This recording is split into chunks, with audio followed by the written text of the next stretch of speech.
우리 오늘의 말씀을 같이 나누기로 합니다.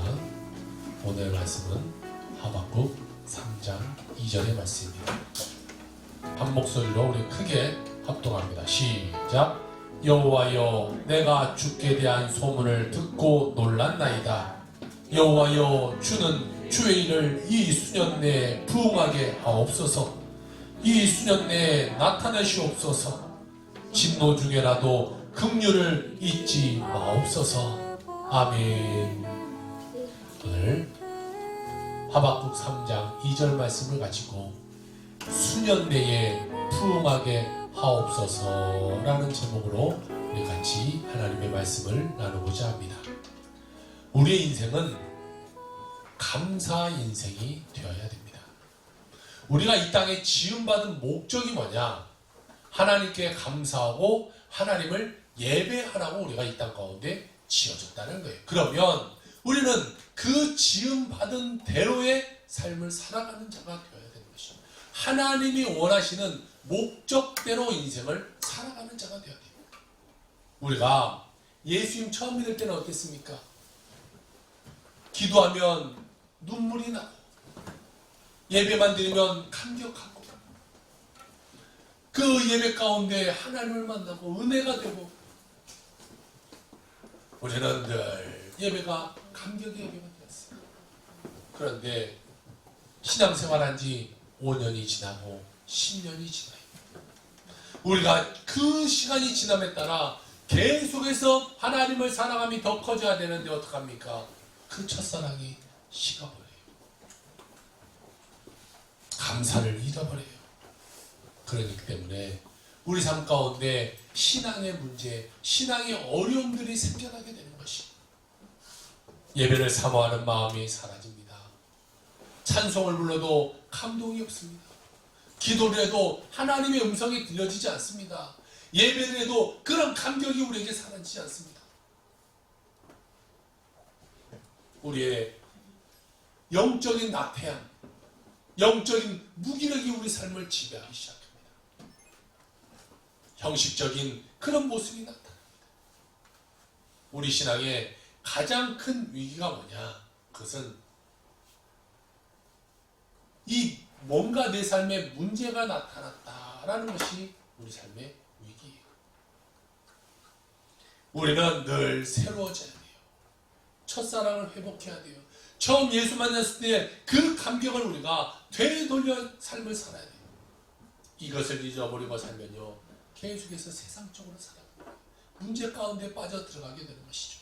그러다 보면 하나님의 심판, 하나님의 징계, 그것이 우리를 찾아오게 되는 것이죠. 오늘 하박국에 기도하는 그 내용을 갖고 그가 어떠한 눈물의 기도를 드렸는지 세 가지로 나눠서 같이 살펴보기를 원합니다. 첫 번째로 그는 이런 기도를 해요. 주님의 위대하심을 찬양하면서 기도를 시작하고 있다는 것입니다. 우리의 기도는 먼저 하나님을 찬양함이 있어요. 하나님 찬양. 하나님 내 거 이거 주세요. 나 이렇게 해주세요. 하나님께 요구가 먼저가 아니라 하나님을 찬양하는 거죠. 우리가 생각해 보세요. 내가 누군가에게 부탁을 하러 갈 때 부탁을 해서 나 뭐 좀 덜어주세요. 이렇게 먼저 말해요? 아니잖아요. 아유 괜히 막 오늘따라 사람 만나서 옷을 뭐 예쁘게 입었네, 머리가 스타일이 잘 됐네, 화장이 잘 먹었네, 좋은 말 해놓고 그 다음에 뭔가를 달라고 해야 이 빌려주는 사람도 기분이 흡족해야 뭔가 돈을 빌려주고 뭔가를 주지 않겠습니까? 하나님도 마찬가지예요. 우리가 하나님을 찬양하라고 지원받았는데 하나님을 찬양하면서 하나님 이것도 조금 주세요. 그러면 하나님이 들어주시지 그냥 이것 주세요 저것 주세요 한다고 해서 하나님이 주시지 않아요. 왜? 목적에 맞지 않는 삶을 살고 있는데 하나님이 주신 이유가 없는 것이죠. 오늘 하박국 3장 2절은 그런 이런 기도를 합니다. 여호와여, 내가 주께 대한 소문을 듣고 놀랐나이다. 내가 하나님에 대한 소문을 들었는데 그 소문을 들었다 보니까 조상에게 했던 그 소문이 내가 들으니 감동이 되고 그 소문이 내게 은혜가 되고 내가 놀랐습니다. 여러분, 우리가 신앙생활의 중요한 것은 뭐냐면요, 이 은혜를 기억한다는 것이 중요해요. 하나님이 나에게 베풀으신 그 은혜를 기억하면서 살아가는 거예요. 오늘 나에게 펼쳐졌던 문제를 생각하며 오늘 나에게 있는 그 어려움을 생각하지 말고 주님이 나를 이렇게 이끌어 가셨기 때문에 앞으로 나도 이끌어 가실 것이다 라는 것을 바라보면서 살아가는 것이 우리가 믿음으로 살아간다라는 것이 기억한다는 것이 참 중요한데요. 우리 삶 가운데도 그렇지 않나요? 부부관계에서도 생각해봐요. 부부가 결혼했어요. 살아가는데 지금의 모습만을 보고는 별로 살아갈 사람이 없습니다. 배불뚝이 아저씨, 이 노 메이크업에 무릎 난 이 추랭이 입고 있는 그 퍼져 있는 그런 아줌마입니다. 이것을 보고 사랑의 마음이 확 들고 막 그러지는 않아요. 그럼 어떻게 돼? 예전을 생각했죠.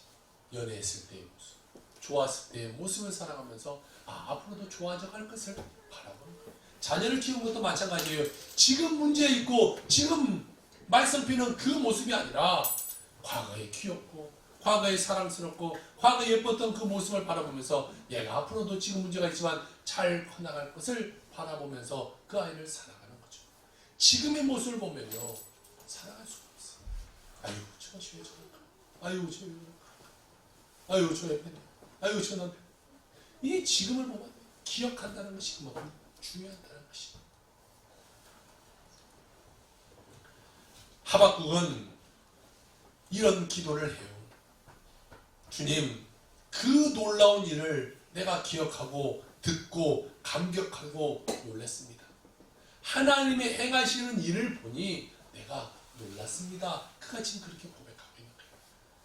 하박국 1장을 보면요. 지금 이런 고백과는 달라요. 하박국 1장에서는 하박국이 하나님께 막 따지는 질문을 해요. 하박국이 하나님께 질문하는 것이 크게 두 가지예요. 첫 번째는 하나님은 왜 우리 사람들 중에 저 잘못을 지은 사람들이 존재하게 만들었습니까? 이 질문을 해요. 우리도 살면서 그런 질문하지 않아요? 하나님 왜 이 모기를 만들고 왜 이런 벌레들을 만들어서 하나님이 살기 힘들게 만듭니까? 이거 안 만들었으면 좋지 않습니까? 우리가 말한 적이 있어요. 저도 얼마 전에 이 여름에 벌이 한 번 쐈는데 하나님 벌을 안 만들었으면 내가 안 쏘지 않았겠어요? 안 쏘지 않았겠어요? 왜 벌을 만들었습니까? 꿀 먹었을 때는 좋았는데 벌에서 그러니까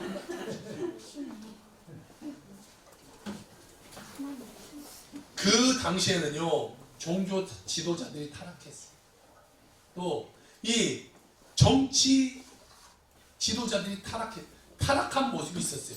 그 모습을 보면서 하박국은 하나님께 또 질문합니다. 하나님, 저들이 왜 우리 하나님을 믿는 사람들 그 안에서 계속해서 사랑하기만 하나님이 좀 징계를 팍 내려서 저들을 어떻게 좀 하면 안 됩니까? 이렇게 질문해요.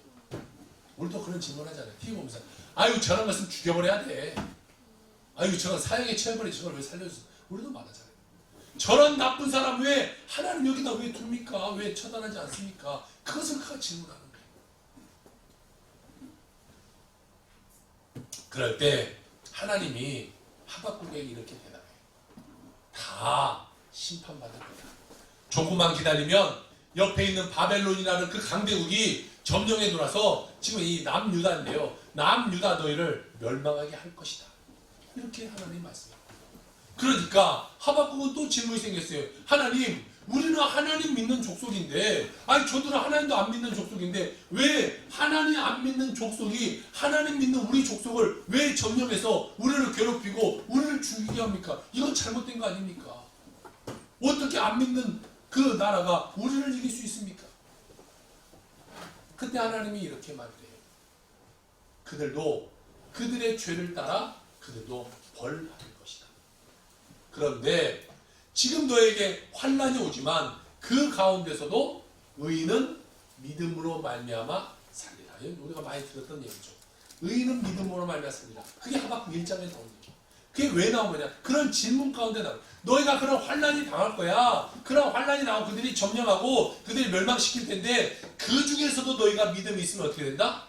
환난을 면할 거다. 어려움이 다가올지라도 네가 믿음으로 의인이 되어 있으면 그런 어려움은 너에게 비껴나갈 거야. 이것을 하나님이 말씀해 주는 거예요.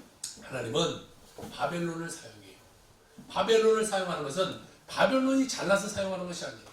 우리가 생각해 봅시다. 자녀가 있어요. 자녀가 잘못해서 이 매를 들고 자녀를 때려요. 그러면 이 자녀보다 매를 더 사랑해서 자녀를 매로 때리나요? 그러진 않아요. 이것은 뭐예요? 그냥 도구야, 도구. 이 자녀를 똑바로 하게 하기 위한 도구일 뿐이라는 거예요. 지금 바벨론을 사용해서 이스라엘 남유다를 지금 치는데 이 바벨론이 잘나서 치는 것이 아니라 그냥 도구, 그 당시에 이 도구는 이 남유다를 다 치고 나면 필요 없는 거예요. 그러면 이거는 하나님이 심판하게 되는 것이죠. 그래서 지금 이 믿지 않는 나라를 들어 사용하는 거지 이게 잘났은 거 아니라는 것이죠. 그리고 하박국 선지자는 이 대답을 듣고 주님을 바라보면서요 고백을 하는데요. 하박국 3장 17절 18절 이런 고백을 해요. 우리가 너무나 잘 아는 말씀이에요. 같이 읽을까요? 시작.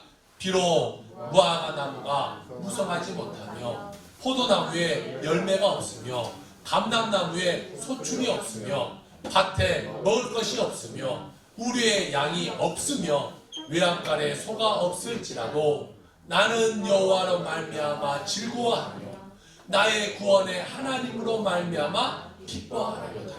할렐루야. 우리 어렸을 때 많이 불렀던 복음성가잖아요. 무화과 나뭇잎이 마르. 자, 그게 이 하박국 괜히 나온 것이 아니라 이 하나님께 질문을 하고 바벨론도 멸망당할 거야. 그런데 의인은 믿음으로 말미암아 살리라. 이것을 듣고 하나님, 내가 1년 내내 나야 되는 이 무화과 나무에 열매가 열지 않는다고 해도, 포도나무에 열매가 열지 않는다고 해도, 또 감람나무에 열매가 없고 올리브나무에 열매가 없고 밭에 가도 먹을 것이 없고 양이 없고 외양간에 소가 없다고 할지라도 나는 여호와로 말미암아 기뻐하며 구원의 하나님으로 말미암아 내가 기뻐할 것입니다. 아무것도 없어도 나는 하나님 한 분만으로 만족합니다 라는 것을 고백합니다. 요즘 우리 시대로 한번 바꿔서 얘기해볼까요? 내가 남들이 다 있는 아파트 한 채 내가 없고 남들이 타고 다니는 멋진 자동차 나는 없고 통장에 잔고 봐도 빵이지만 그래도 내가 하나님 한 분만으로 만족합니다 라고 고백합니다. 이게 무슨 감사냐? 제로 감사라. 제로 감사. 제로 감사는 뭐냐면요, 가장 감사 중에 이 고차원적인 감사인데요, 남들보다 더 많이 받아서 감사가 아니라, 남들보다 많이 가져서 감사가 아니라, 뭔가 생겨서 감사하는 것이 아니라 내가 아무것도 없는 맨 밑바닥에 있지만 거기서 감사할 줄 아는 것, 이것이 진짜 감사다. 그러니까 부자가 아유 나는 뭐 돈이 많으니까 여기서 내가 11조 1억 할 거야, 이것보다 정말 내가 노숙자예요.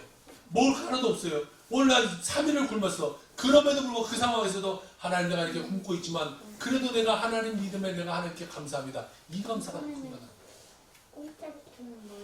남과 비교해서의 감사가 아니라 저 밑에서 제로에서 감사할 수 있는 그 감사를 누가 되냐? 하박국이 하나님이 멸망시킬 때인데 거기서 의인은 믿음으로 살 거야. 이것을 듣고 하나님, 내가 아무것도 없어도 하나님만으로 감사합니다 라고 그가 말하고 있는 것입니다.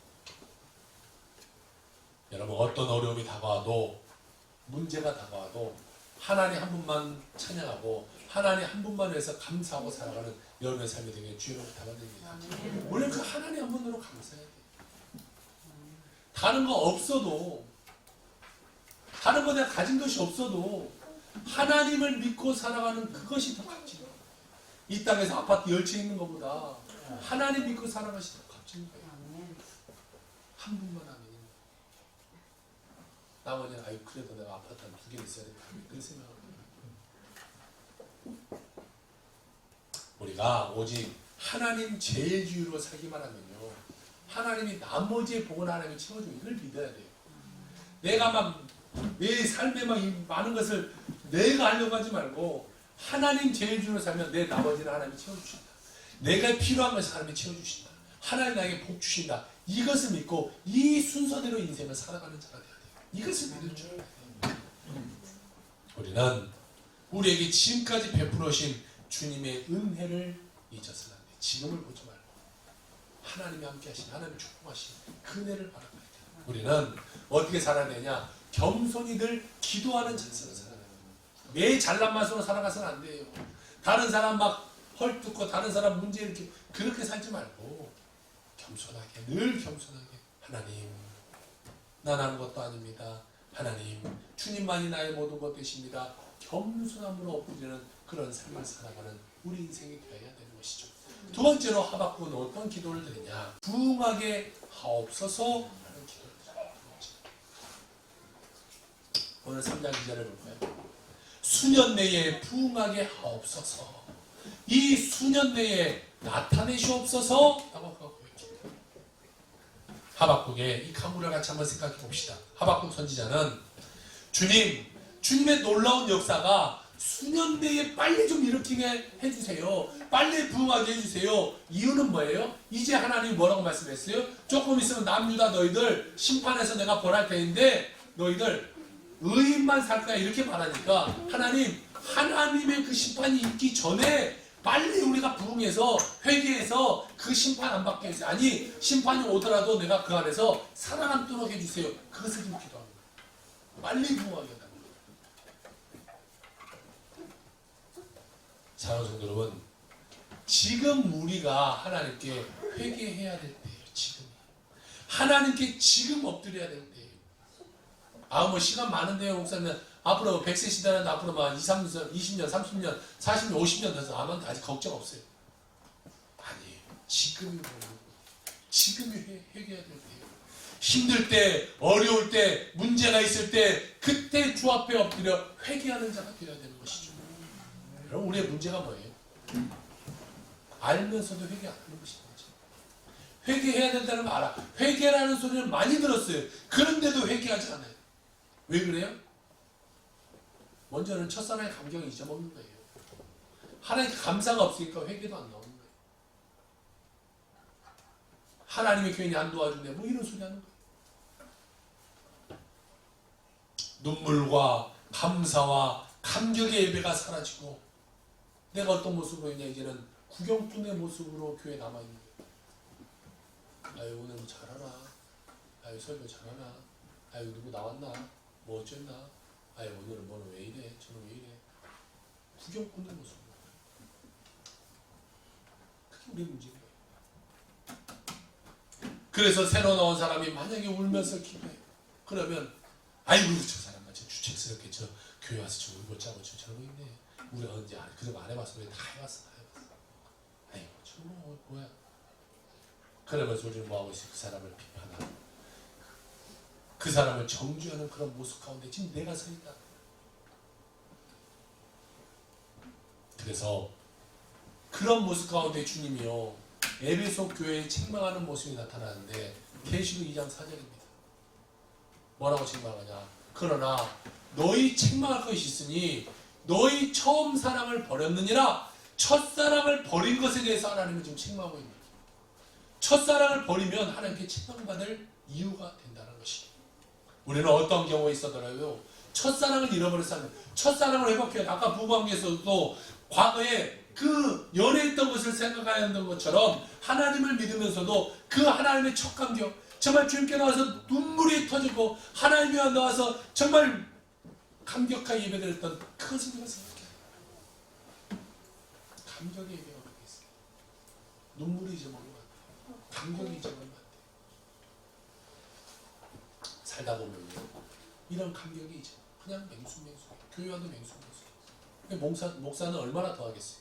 날마다 교회 오는데 뭐 얼마나 더 맹수맹수 하겠어요? 기도를 해도 어떻게 보면 가장 형식적으로 기도할 수 있는 사람이 목사예요. 늘 그냥 똑같은 성도를 위한 기도. 며칠 전에 교회 와서 이 기도하러 강단에 딱 올라오는데 딱 첫 발을 딛고 십자가를 보는데 눈물이 팍 쏟아지. 여기서 눈물을 흘리면서 기도. 그 눈물을 흘리면서 펑펑 울면서 기도하는데 그때 내가 잘못했어. 내가 더 헌신하지 못하고 내가 더 성도를 사랑하지 못하고 살아왔구나 라는 것이 생각나요. 그리고 성도를 한 사람을 위해서 기도하기 시작해요. 이 하나님을 위한 감격이 있으니까 회개도 하게 되고 더욱더 사랑하고도 되게 되는 우리가 그 하나님을 향한 그 사랑을 잊어버렸어요. 첫사랑을 잊어버렸어요. 우리는 신앙생활하는데요, 적당히 타협하면서 아이 바쁘니까 오늘 뭐 쉬고 뭐 저러니까 어쩌고저쩌고 이렇게 신앙생활에서 안 돼요. 신앙생활은 어떻게 해야 되냐? 최선을 다해서 하나님이 가장 먼저 놓고 하나님이 가장 우선시 되고 그 다음에 내 삶을 살아야죠. 아니 오늘은 뭐 바쁘니까 저기 좀 갔다가 저기 좀 가고, 뭐 오늘은 뭐 밥 먹을 일이 있어요 거기 갔다가, 오늘 누구 만나니까 저기 좀 갔다가, 아니 오늘 시간 남으니까 오늘 교회 가야겠네. 이랬으면 삶이 없어요. 우리 한국교회 역사 가운데 1907년 평양 대부흥운동을 우리가 잊을 수가 없어요. 이 장대영교회, 사진에서 보이는 장대영교회에서 일어났는데요, 몇 명이 모였냐? 1500명이 모여서 부흥회를 시작해요.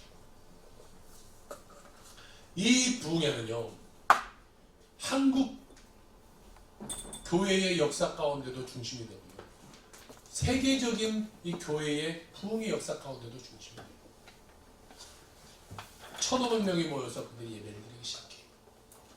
1907년 1월 2일부터 15일까지 부흥회가 시작되는데, 1500명 성도가 모여서 예배하는 가운데 그곳에 성령이 임해요.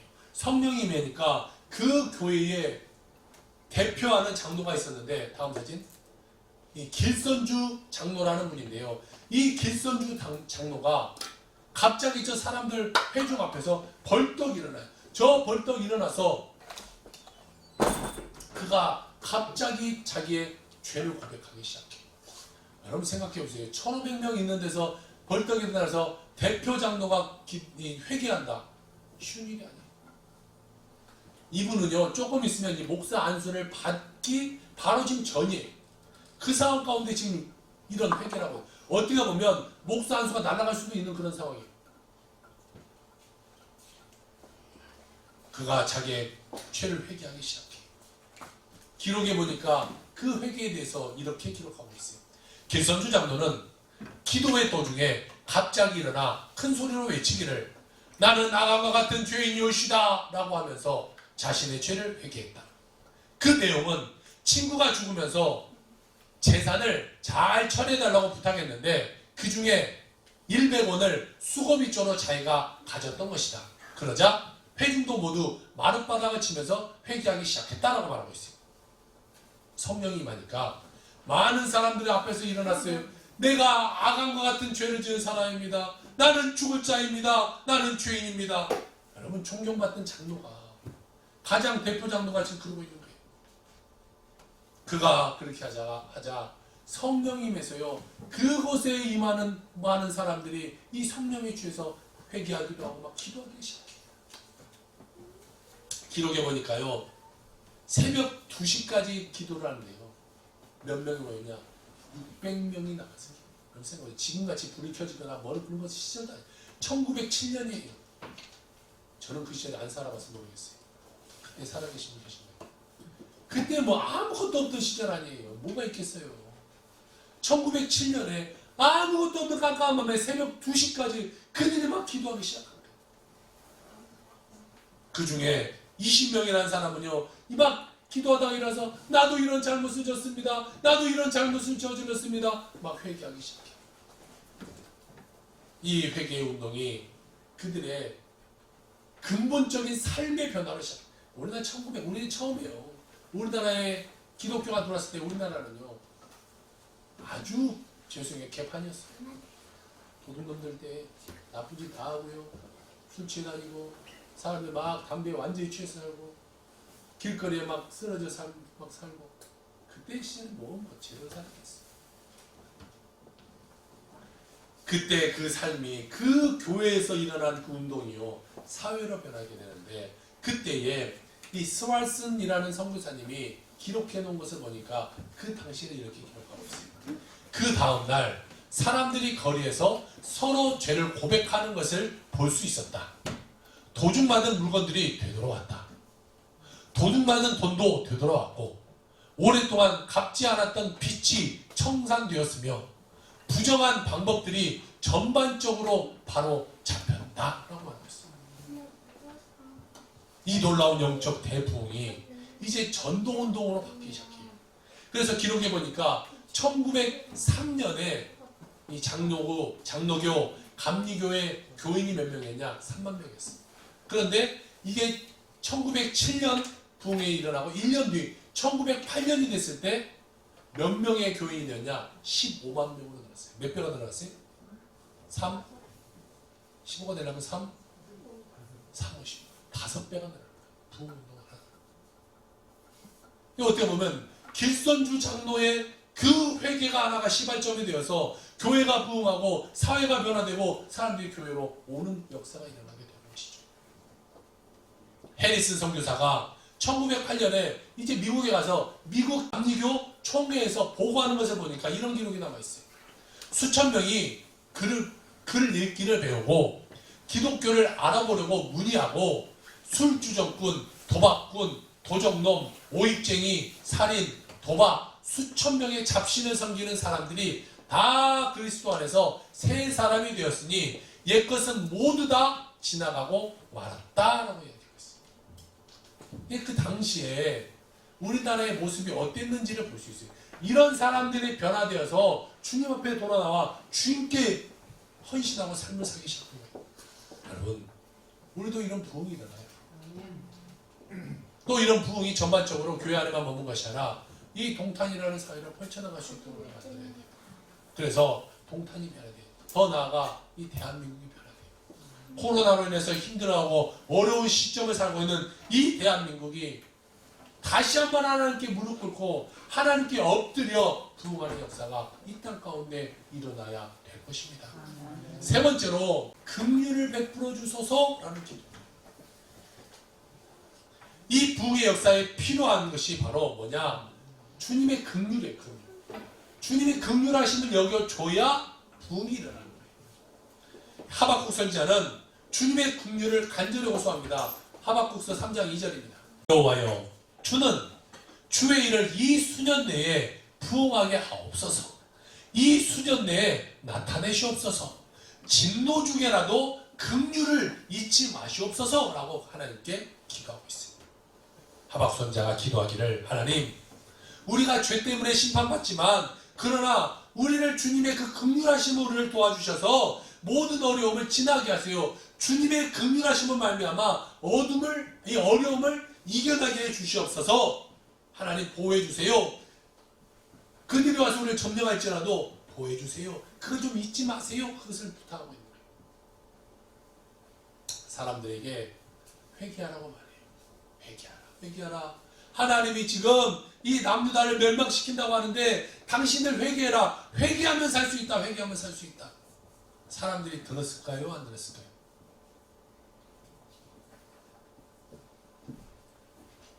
들었겠니? 안 들었겠니? 안 들었죠. 아니, 들어요? 아니, 들었으면 안 망했겠지. 여러분 막 신앙생활 열심히 하고 성경 읽고 예배 참사 들어요? 안 듣잖아. 사실. 회개하라 해요? 일주일에 몇 번이나 안 해요. 당신도 똑같아요. 멸망받을 거야 말하는데 사람들은 뭐하는 생각이에요? 아, 괜찮아. 우리가 지금까지 잘 살아왔잖아. 아, 이렇게도 잘 살아왔잖아. 이렇게 잘 살았는데 앞으로 뭐 문제 생기려고? 여러분, 교회 안 다니는 사람들 가서 예수 믿으세요. 예수 믿는데 천국 가요. 아니면 하나님께 심판받아요. 그럼 뭐라 그래요? 괜찮아. 아이, 나 안 그래, 잘 살아. 나 법 없이도 잘 살아왔어. 걱정하지 마. 나 앞으로 100세 시대니까 나 앞으로 많이 살 날 남았으니까 나중에 갈게. 나 좀 돈 좀 벌면, 나 좀 안정되면, 나 좀 이렇게 되면, 건강해지면 뭐 하면. 여러분, 이 남유다가 어떻게 된지 아세요? 회개하라는 이 이야기가 있은 지 채 20년이 되지 않았어요. 바벨론이, 하나님 말씀대로 그대로 바벨론이 점령해서 남유다가 멸망해버려요. 그때가 BC 586년, 북왕국 이스라엘이 멸망한 지 136년 뒤에, 그가 BC 700이에요.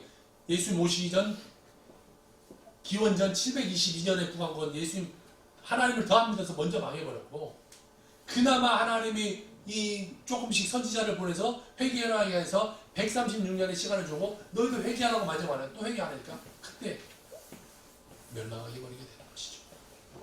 완전히 멸망. 그 뒤로 그 나라가 없어져요. 이 이스라엘의 역사가 쭉 이어왔던 그 역사가 거기서 끊어집니다. 여러분 하나님께서 경고하셨는데 회개하지 않고 돌이키지 않냐고 계속 죄 가운데 빠져 있으면요 심판은 면할 수 없어요. 돌이켜야 돼요. 하나님께 돌아와야 돼요. 그럼 하나님이 왜 우리를 심판하냐? 하나님 믿는데 왜 심판하냐? 왜 하나님 우리를 심판해요? 하나님 우리를 사랑하니까 심판하는 거예요. 사랑하니까. 사랑하지 않으면 심판하는 이유도 없어요. 자녀가 잘못했어요. 그런데 뭐라 하지 않아요. 그건 사랑하지 않는 거예요. 그런데 자녀가 잘못했을 때 혼내고 잘못했을 때 바른 길로 가게 만들고 하는 것은 자녀를 사랑하기 때문에 그래도 걔를 혼내서라도 옳은 길로 올라가게 만들려는 부모의 마음. 옆집 자녀가 잘못했는데 두드립니까?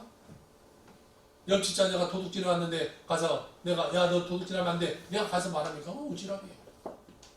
그런 이유가 없어요. 근데 내 자녀가 잘못했어요. 그러면 혼내야 돼요. 왜? 사랑하니까.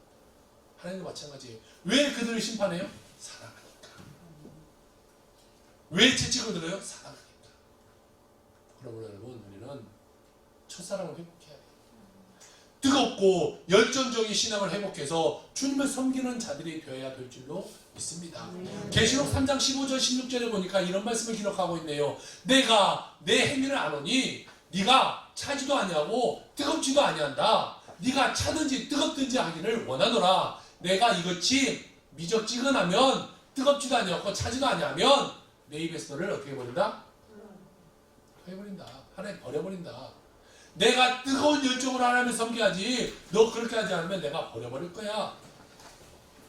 지금 남유다가 심판받고 있는 거와 똑같은 거예요. 회개하면 회개하자. 버려버리는 거예요. 기회는요. 줄 때 기회. 기회를 줄 때 똑바로 못하면요. 기회를 또 회개하지 않으면 기회를 줄 때 하나님께 돌아오지 않으면요. 지금 이 시대로 볼까요? 우리가 지금 살아있을 때 예수 섬겨야죠. 안 믿고 죽으면 지옥 가서는 그때는 돌이킬 수 없어요. 성경에 보니까 예수의 비하기를 부자와 거지 나사로가 있는데 부자는 죽어서 지옥 갔어요. 근데 그 거지 나사로는 지옥 갔어요. 이 부자가 이 거지 나사로의 손에 물 한 방울만 떨쳐주라고 해도 그건 안 돼. 그러면 나를 좀 보내가지고 내 가족이라도 구원해서 천국가도록 나 좀 만들어주라고. 그것도 안 돼. 아무것도 할 수 없는 것이 돌이킬 수 있는 것입니다. 우리는 지금 회개하고 지금 주님께 돌이켜야 되는 것이죠. 우리가 주님을 향한 열정적인 뜨거움의 그 예배를 회복해야 됩니다. 회복하지 않으면 심판이 와요. 회개하지 않는 자에게도 심판이 와요. 신앙이 성장하지 않고 그냥 침체되어 있어. 이런 자도 심판이 와요. 심판은 결과적으로 이게 유익이에요. 회개케 하는 심판은요. 내가 회개해서 돌이키게 하니까 유익이 되고 채찍질하고 하나님의 고난을 주면 고난을 통해서라도 내가 하나님께 돌아오게 하는 거기 때문에 그것도 내게 유익이 되는 것이고 다시 말해 그것이 축복이죠. 내가 잘못했는데도 가만 놔두지 않아요. 아니, 가만 놔둬요? 이것은 축복의 길로 가지 못해요. 옛날 목사님들 보세요. 어떻게 가르쳤어요? 혼내면서 가르쳤어요. 한번 잘못하면 막 혼냅니다. 요즘은 못 혼내요. 에이씨 안 나온다 그럴 거라 싶더라. 그러니까 제대로 요즘은 목회는 못해요. 옛날같이. 잘못하면 당신 잘못했습니다 라고 말해줄 수 있어야 되는데 말이에요. 지켰습니다.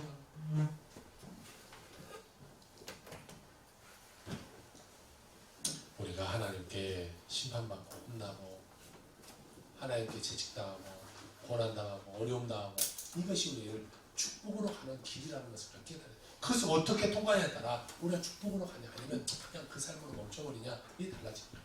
사랑하는 성도 여러분, 여러분 삶에 열정을 주어야죠. 열정이 있어요. 뜨거움이 있어야죠. 막 기도할 때도 뜨거움. 예배할 때도 뜨거워. 말씀을 볼 때도 막 뜨거워.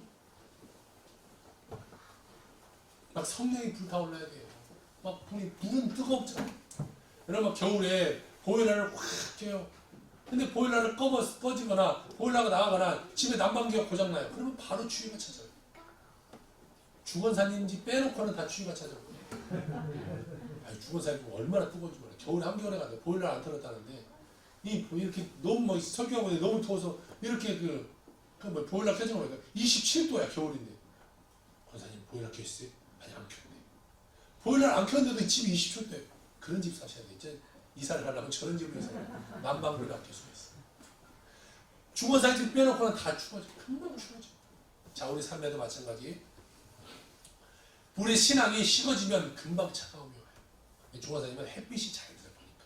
이게 다른 햇빛이 확 들어오니까 집에 난방을 안 해도 뜨거워지는 거예요. 자, 우리가 성령의 빛을 받으면 뜨거워지는 것이에요. 지는 거죠. 내가 식어도 성령의 빛으로 뜨거워지는 거예요. 내 삶에 식어지면요. 삶이 식어지면 이제는 예배가 재미가 없어요. 기도가 재미가 없어요. 말씀을 봐도 재미가 없어요. 신앙이 식어지면 어떻게 되는지 아세요? 나만 문제가 아니라 이제는 어떤 증상이 나죠? 비판하기 시작하는 거예요. 아유 저 집사 저건 저거지. 아유 저건 사처럼 비판하기 시작하는 거예요. 남을 헐뜯기 시작하는 거예요. 남을 끌어내기 시작하는 거예요. 그러다 보니까 싸움이 일어나고 그러다 보니까 교회에 분열이 일어나고 그러다 보니까 또 어떻게 됩니까? 사회적으로 아유 교회가 진짜 손가락 찐다는 거예요. 우리는 우리의 모습을 회개하고 주님 앞에 돌아서는 자들이 돼야 돼요. 다윗이라는 사람이 있습니다. 다윗이 성군이었는데 다 전쟁에 나가 있었어요. 그런데 하루는 다윗이 늦잠을 잤어요. 피곤했겠죠. 늦잠을 자서 늦지막히 일어나서 성을 한 바퀴 이렇게 돌아보는데 저 성 밑에 보니까 한 여인이 목욕을 하고 있는 것을 봐요. 저 여인을 데려와라. 저 여인을 데려와서 그 여인과 통침을 합니다. 그리고 보니까 남편이 있는 여인이에요. 그러니까 그 남편을 지금 전쟁통이니까 최전방에 보내서 전쟁에서 죽게 만들어요. 장수를 죽게 만들어요.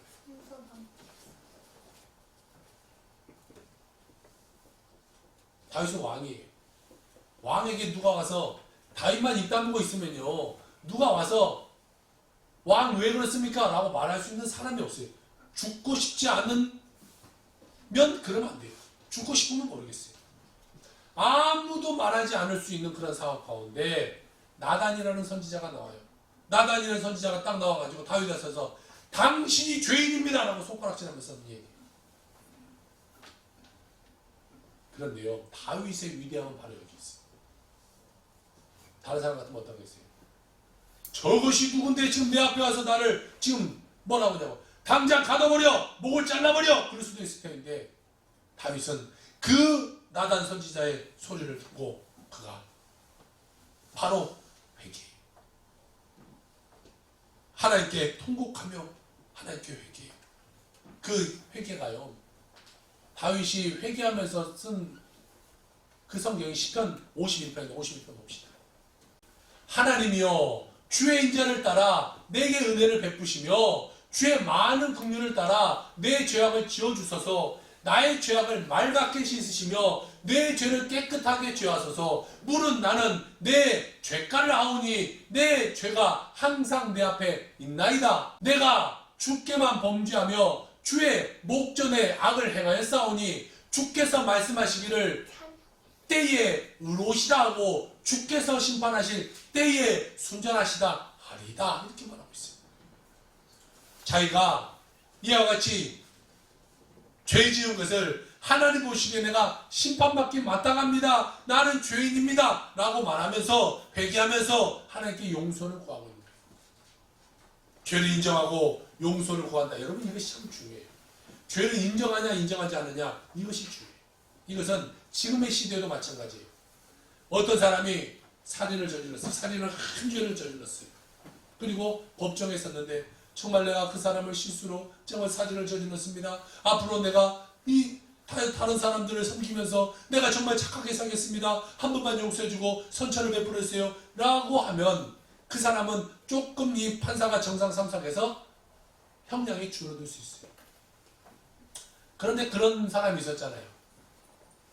여관에서 여관 손님이 내게 함부로 말하고 막 뭐라고 한다고 해서 그 손님이 숙박한 데서 들어가서 문 따고 들어가서 도끼로 사람을 쳐서 죽였어. 토막을 내려서 냉장고에 넣어놨다가 나중에 한강에다가 하나씩 갖다 던지다가 걸려서 잡혔어요. 그런데 그 사람은요 뭐라고 그랬어요? 카메라가 딱 들으니까 그 사람이 또 살아서 나에게 와서 그런다고 할지라도 나는 그 사람 또 죽일 겁니다. 이렇게 말해요. 그럼 판사는 어떻게 그 사람한테 이 재판을 하겠어요? 똑같지 않아요. 죄를 뉘우친 사람에게는 좀 더 그래도 아양을 베풀 수 있지만 이 사람은요 최고형을 때려버리는 거예요. 하나님 앞에 내가 잘못했어요. 잘못한 것을 알고 내가 하나님 앞에 회개한다. 하나님 앞에 내가 용서를 구한다. 이것이 중요한 거예요. 그러면요 하나님 입장에서 볼까요? 하나님 입장에서 보면 얘가 잘못했어. 그런데 와서 지금 눈물로 회개해. 그러면 하나님이 용서해 줄 만한 그러한 근거가 생기는 거예요. 그러한 이 건덕지가 하나 생기는 거예요. 그것을 봐서라도 하나님 용서해 줄 수 있는 거예요. 그런데 회개하지 않아요? 그러면 하나님 용서해 줄 만한 그 근거가 없는 거예요.